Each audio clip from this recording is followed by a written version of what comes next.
Dr. Baral's leadership has led a transformation and modernization of the International Energy Agency to become the global hub for collaboration on clean energy transitions. He chairs the World Economic Forum's Davos Energy Advisory Board and is widely recognized as a top global leader on the world's energy scene. So please join me in welcoming Dr. Baral.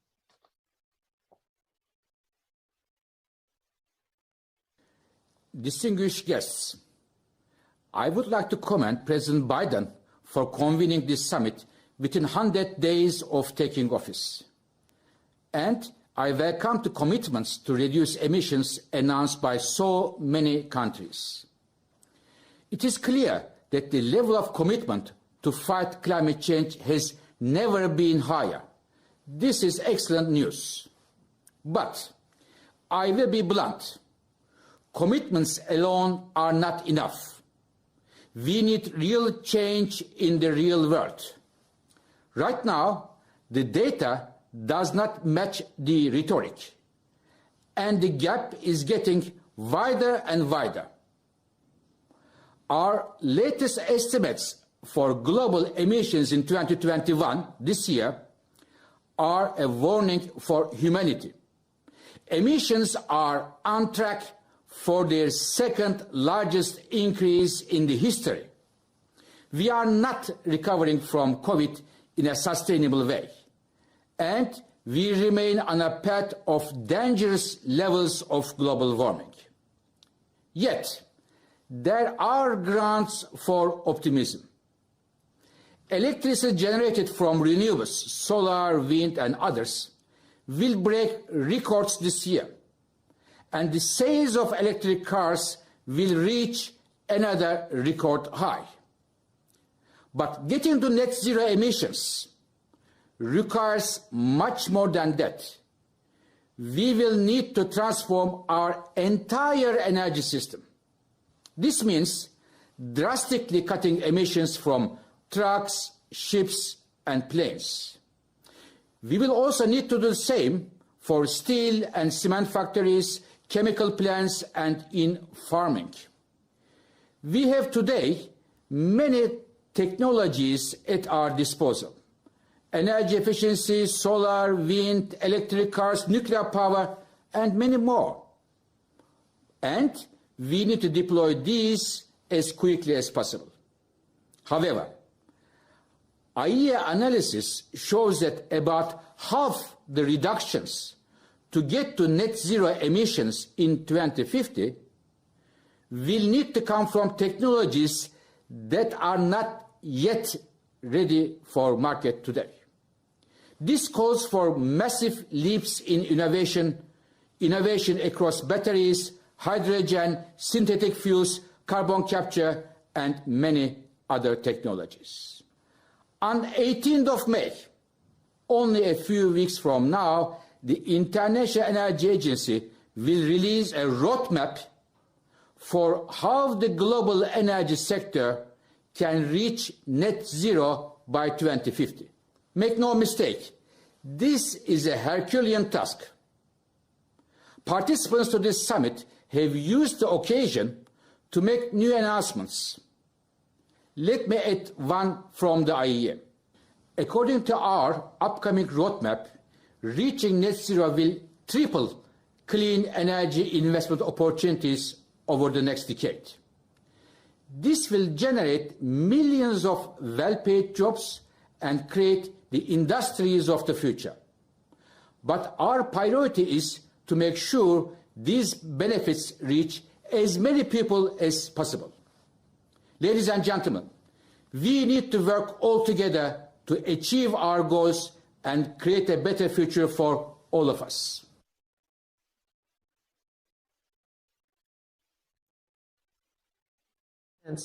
You remind us all of the urgency with which we must do this work, and it is a stunning statistic, really, to think that 45% of the emissions reduction we need to achieve must come from technologies which aren't fully developed today.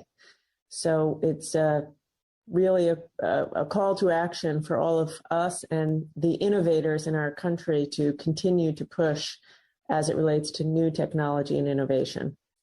Next, it is my great pleasure to welcome Dr. Shirley Ann Jackson, president of Rensselaer Polytechnic Institute, one of our country's leading research universities.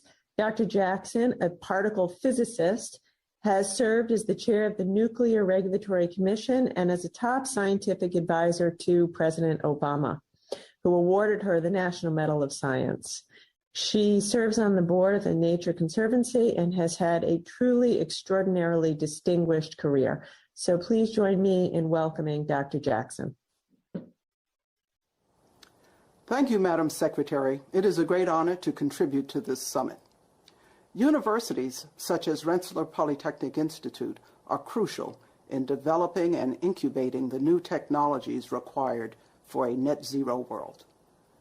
Nature has had billions of years to perfect the conversion of light into usable energy.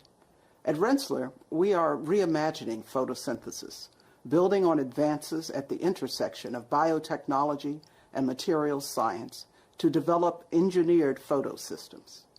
We envision using lipid nanoparticles of more earth-abundant materials such as magnesium, potassium, calcium, or sodium, and using novel self-healing electrode designs to develop low-cost, safe, energy-dense, sustainable batteries. However, there is no innovation without innovators.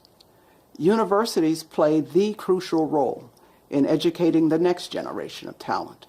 To address the challenges of creating a clean energy economy, the United States and other nations must draw upon and develop the complete global talent pool, including women and minority groups historically underrepresented in science and engineering.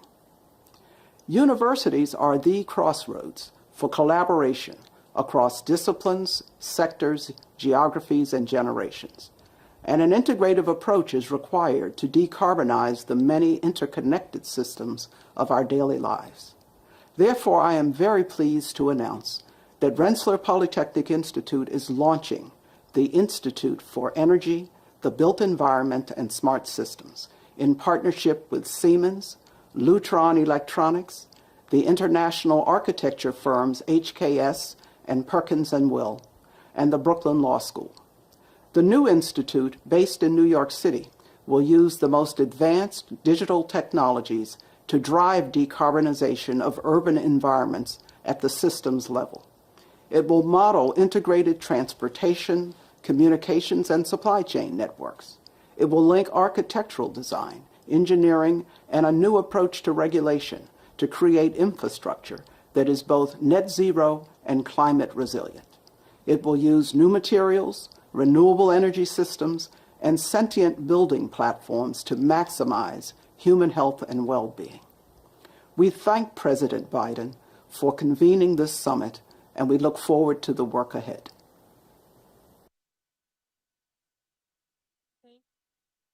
On your new institute, that's amazing. It's exactly the kind of research that's going to move this work forward.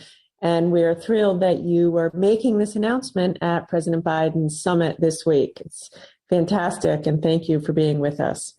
So now we're going to hear from some leaders focused on decarbonizing specific sectors of the economy, starting with renewable energy for the electricity sector. I'm very pleased to welcome Dr. Danielle Murfield, who's with us this morning. She is the Chief Technology Officer of GE Renewable Energy, which is, of course, a leading U.S. company that invests in the next generation of clean technologies and obviously creates many jobs in the process of doing that work. Danielle is a member of the National Academy of Engineering. Dr. Murfield leads research and development at GE into exciting clean energy technologies such as offshore wind and energy storage. And on a personal level, when I was the governor of Rhode Island was home to America's first offshore wind farm, and we had the great pleasure of working with GE in doing that. So please join me in welcoming Dr. Murfield. I'd like to start by thanking the Biden administration for convening this important summit, for its commitment to decarbonizing our energy sector, and for its strong support for innovation. The administration's right to focus on innovation as a key part of the solution to address climate change. From our founding, innovation has been the lifeblood of GE. That history of innovation led us to develop technology that delivers 1/3 of the world's electricity today.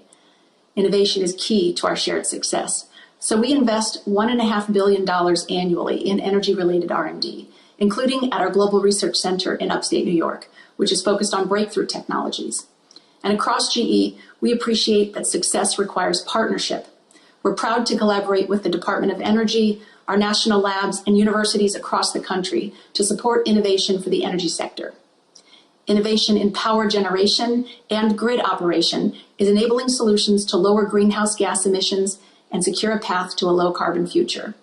One example is GE's Haliade X, the world's most powerful offshore wind turbine in operation today. Just one rotation of its blades can power a home for 2 days. It will power the world's largest offshore wind farm in the UK and some of the first big offshore projects here in the US, including Vineyard Wind, which has already benefited from the improved permitting process under this administration. The Haliade X is complemented by our global onshore wind development efforts, where we've driven innovation for the US market as the largest supplier of onshore wind turbines in the country. We've commercialized new digital technology to optimize performance and even coupled renewable energy farms with energy storage to supply power when it's most needed. We're also pursuing innovative breakthroughs for the future. This includes partnering with the Department of Energy to pioneer manufacturing techniques, such as 3D printing of wind blades and towers to reduce logistics and materials costs, as well as developing superconducting generators for offshore wind that will help us generate even more power offshore. And unlike conventional generators, these don't require rare earth materials, helping secure our energy supply chain. Beyond generation, we're also working on innovative solutions for digitizing and modernizing the grid to ensure reliable delivery of electricity with improved security and lower operational costs.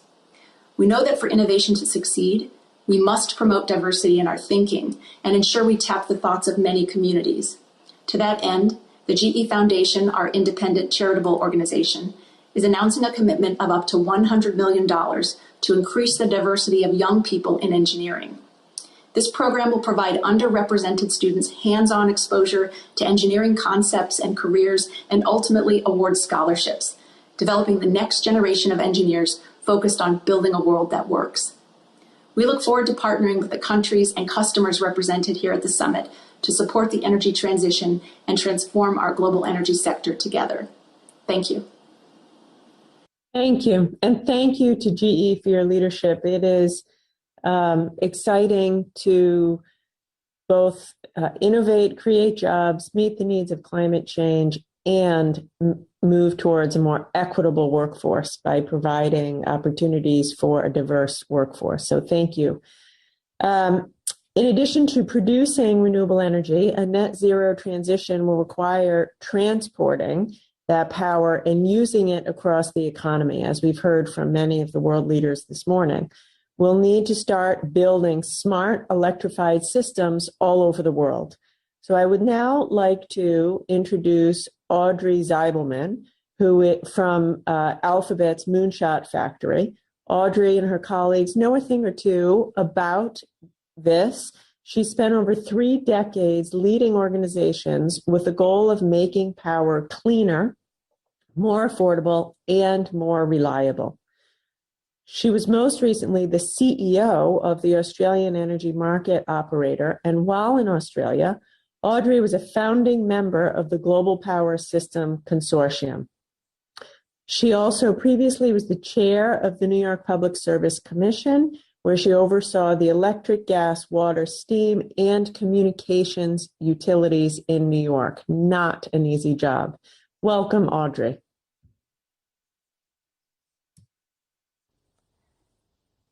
Thank you.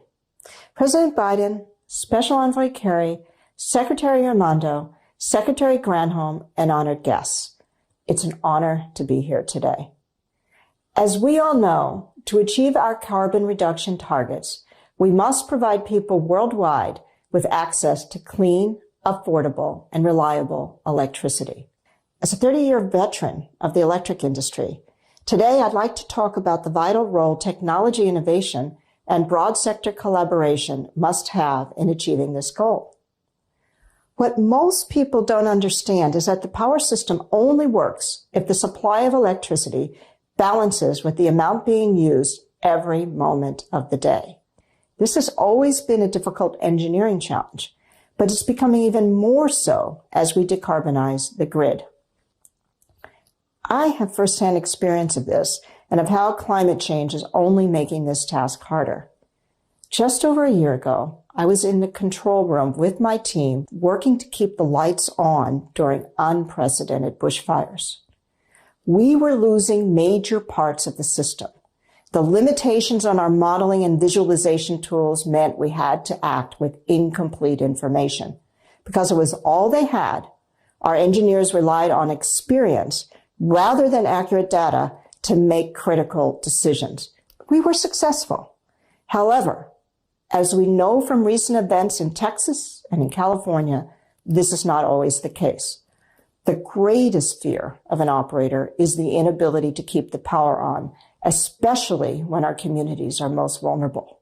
It is possible to run reliable power systems on renewables, but we urgently need smarter investments and better software to make it work. That's why last year, Australia and other leading system operators formed the Global Power System Transformation Consortium, or the GPST. The GPST is designed to direct and combine research efforts and to share our learnings worldwide, especially with developing nations. I'm honored to formally announce today that the United States and the United Kingdom are joining the GPST, and grateful that U.S. Secretary of Energy Granholm and UK BEIS Secretary of State Kwarteng helped us launch the GPST consortium formally. I believe so strongly in the importance of integrating cutting-edge technology into grid design and management. I left the energy industry to join X, Alphabet's Moonshot Factory, to lead their moonshot for the electric grid and be a part of Alphabet's industry-leading work to combat climate change and build a greener economy. Our team has been working with partners to develop the tools required to move our grids out of the industrial age and into the age of intelligence. I look forward to working with GPST members, governments, and industry leaders to make the moonshot of a clean, affordable, and reliable electricity system worldwide a reality. Thank you. Thank you, Audrey. Thank you for that terrific presentation and your exciting announcement about GPST. And thank you for reminding us of the very real and dangerous consequences of not doing this work and not innovating with urgency. So last but absolutely not least, it is my great pleasure to introduce Anna Borg, who has a long and distinguished career in the energy sector. Anna is the president and CEO of Vattenfall, a Swedish multinational power company, which has been a leading innovator in using green hydrogen to decarbonize highly emitting industrial processes. Prior to that, she was the CFO of this company, and as I said, has a long and distinguished career in the energy sector. Welcome, Anna. Thank you, Secretary, for the nice introduction. Thank you, President Biden and Secretary Kerry, for your leadership. With the United States now re-entering the global climate arena and the Paris Agreement, you can count on Sweden as a partner in this critical work. It is encouraging to hear that the United States is now joining the Lead It initiative. Vattenfall is one of the largest energy companies in Europe, with its origin and base in Sweden. A few years ago, Vattenfall embarked on a journey with the goal to enable fossil-free living within one generation. This is not our sustainability strategy, it's our business strategy, and it is sustainable. We are not just phasing out fossil emissions from our own operations, we are working in close partnerships with our customers to help them do the same. We have more than 100 years of experience of innovation and a large and growing portfolio of sustainable and fossil-free electricity. We believe we can drive innovation through electrification. 5 years ago, building on the Swedish heritage of cross-industry innovation, we began a partnership with leading mining and steel companies, LKAB and SSAB. Together, we created HYBRIT with the aim of producing the world's first fossil-free steel. The key is to replace the coal used in the existing steel-making process with hydrogen produced using fossil-free electricity. This is the biggest shift in steel-making industry in 1,000 years. Together, we have built a pilot plant in the Swedish town of Luleå, and this year it will produce the world's first fossil-free steel. Right now, we are taking the next step, a demonstration plant for large-scale production of iron sponge. This is no longer a vision, it's happening, and it has the potential to change the world. HYBRIT is not the only initiative emerging from Sweden. There is a growing industry cluster around mining, steel, and new energy-intense businesses like battery production for electric cars. One of the main problems now is finding all the people needed to work in these industries and projects. The current technology development is dramatically driving costs down for CO2-free technologies. The single most effective tool in this transformation in Europe is the fact that there is a price for emitting CO2.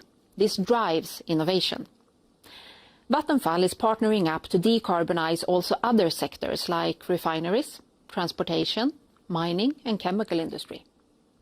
I commit to make sure that Vattenfall meets the targets in the Paris Agreement by phasing out fossil emissions from our operations and by enabling our customers to do the same. Transforming into a sustainable business is not only possible, it is the way to have a competitive edge in the future. And the future is not happening in 2050. All of us are creating it here and now. Thank you. Thank you. Thank you, Anna. Vattenfall is doing amazing work. The thought of producing steel without reliance at all on fossil fuel is very exciting, and it's just one of the many innovations that your company and other companies are moving on. So that concludes the portion of this panel for the non-governmental speakers. I will simply thank you all for participating. Thank you for your work.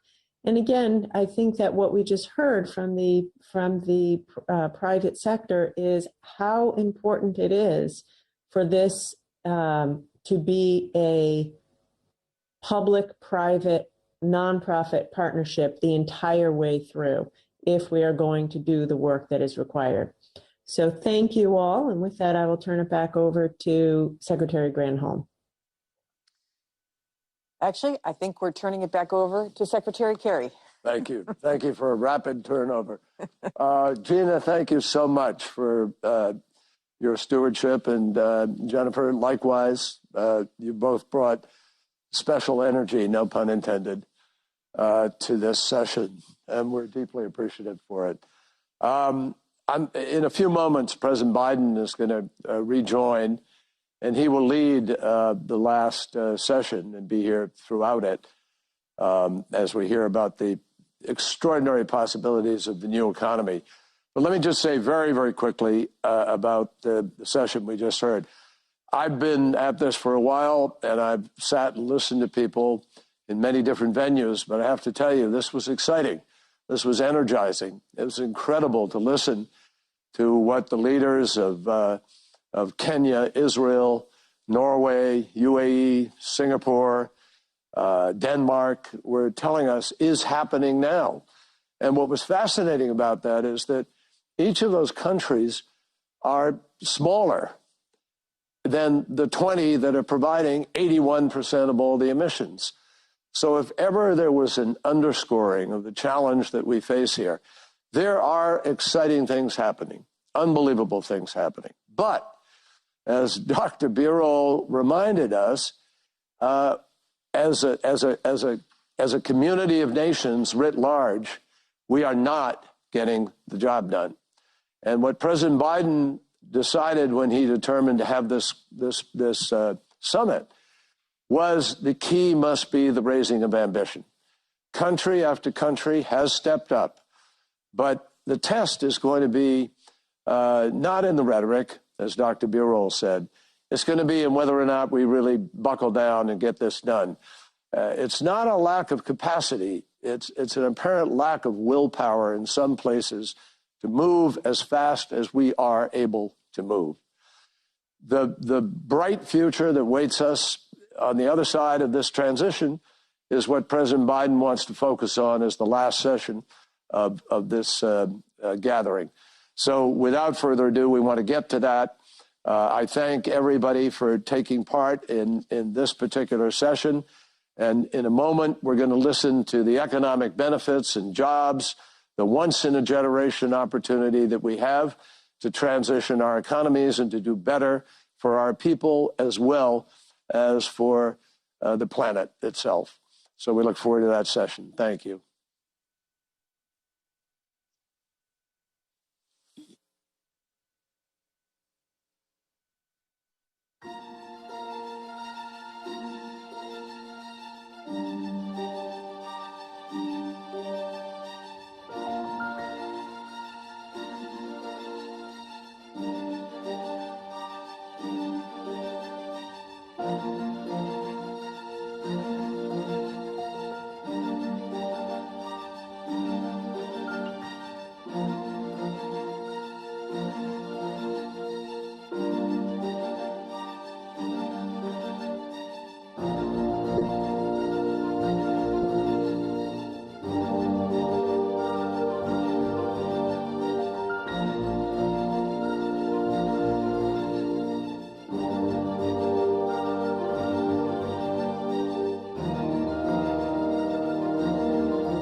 Audio check, 1, 2. Audio check, 1, 2, 3, 4.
Ladies and gentlemen, the President of the United States.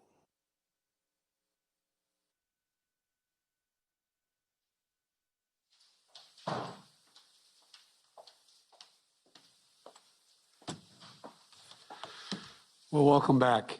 And thank you all again, all the world leaders who've joined us. Thank you for joining. And John, thank you for putting this together. We've made great progress, in my view, so far. I'm grateful to all the leaders who have announced new commitments to help us meet the existential threat of climate change.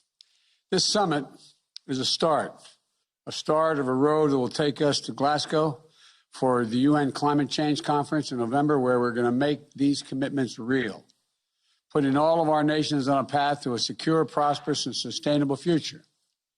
Today's final session is not about the threat of climate change poses. It's about the opportunity that addressing climate change provides. It's an opportunity to create millions of good-paying jobs around the world in innovative sectors. You know, jobs that bring greater quality of life, greater dignity to the people who are performing those jobs in every nation. For a line worker, electricians, utility workers, transmission lines, connecting battery storage, and making our electric grid more modern. for automotive workers, building electric cars, trucks, and buses, skilled workers installing and charging stations to accommodate them throughout our countries, construction workers, engineers, insulators, upgrading our schools and commercial buildings and constructing new energy-efficient homes, manufacturing workers building nuclear and carbon capture technologies, solar panels and wind turbines, and people working in the fields that we haven't even conceived of yet, on farms and on factories and in laboratories and universities, with things we haven't even thought of so far. This challenge and these opportunities are going to be met by working people in every nation. And as we transition to a clean energy future, we must ensure that workers who have thrived in yesterday's and today's industries have as bright a tomorrow in the new industries, as well as in the places where they live, in the communities they have built. When we invest in climate resilience and infrastructure, we create opportunities for everyone. That's the heart of my jobs plan that I proposed here in the United States. It's how our nation intends to build an economy that gives everybody a fair shot. As you heard in the last session, it requires investing in innovation. That's why I've asked the Secretary of Energy, my Energy Secretary, Jennifer Granholm, who you saw earlier, to speed the development of critical technologies to tackle the climate crisis. No single technology is the answer on its own, because every sector requires innovation to meet this moment. You know, this critical effort is going to propel the most impactful breakthroughs at home and around the world and lower the cost of we're paying now for polluting the air so badly. We're going to move to net zero and a transition in all countries. And look, every country will need to invest in new clean energy technologies as we work forward and to deal with net zero emissions. I am also very proud to announce that the United States is again becoming a key leader in mission innovation. We helped launch the program during the Obama-Biden administration, a pact between the world's largest economies to ramp up investments in clean energy research and development. And today, America is once again stepping into the leadership role. We will be joining in a partner for the nations in efforts to decarbonize critical sectors across the board, including industrial sector, where we'll join with Sweden and India and leadership in the leadership group for industry transition. The power sector, where we'll work alongside of the United Kingdom to spread progress and speed it up toward a carbon-free power system, both here and around the world. And in agriculture, the agricultural sector, where we'll launch the Agriculture Innovation Mission for Climate with the United Arab Emirates and other partners. I'm very heartened by President Putin's call yesterday for the world to collaborate and advance carbon dioxide removal. And the United States looks forward to working with Russia and other countries in that endeavor. It has great promise. This is a moment for all of us to build better economies for our children, our grandchildren, and all of us to thrive in not just now, but beyond for the next generations. Nations that work together to invest in a cleaner economy will reap rewards for their citizens. The United States is committed. We are committed to making those investments to grow our economy here at home while connecting with markets around the world. For example, we're launching a new global partnership for climate-smart infrastructure. This will create good-paying jobs here in America by supporting development of new clean infrastructure in our partner countries. These are the sort of partnerships that are going to be good for all of us. And I think they'll have additional benefits just us working together. And today, I'm excited to welcome my counterparts in Spain, Nigeria, Vietnam, and Poland to share their thinking on how to realize the economic opportunities of the climate response. And we're going to be joined by labor and business community leaders from around the world to talk about what's happening in their communities around climate-related jobs. And I'm pleased to be joined by Secretary Buttigieg, Ambassador Tai, and National Climate Advisor Gina McCarthy, the chair of my National Climate Task Force. I look forward to our conversation and making more progress throughout the day. Thank you.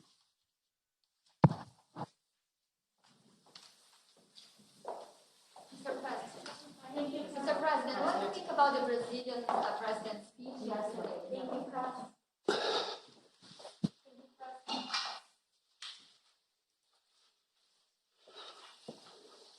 Okay.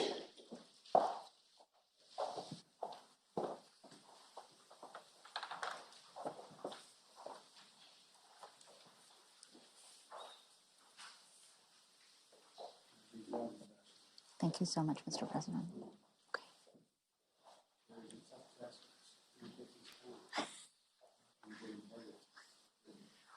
Understood.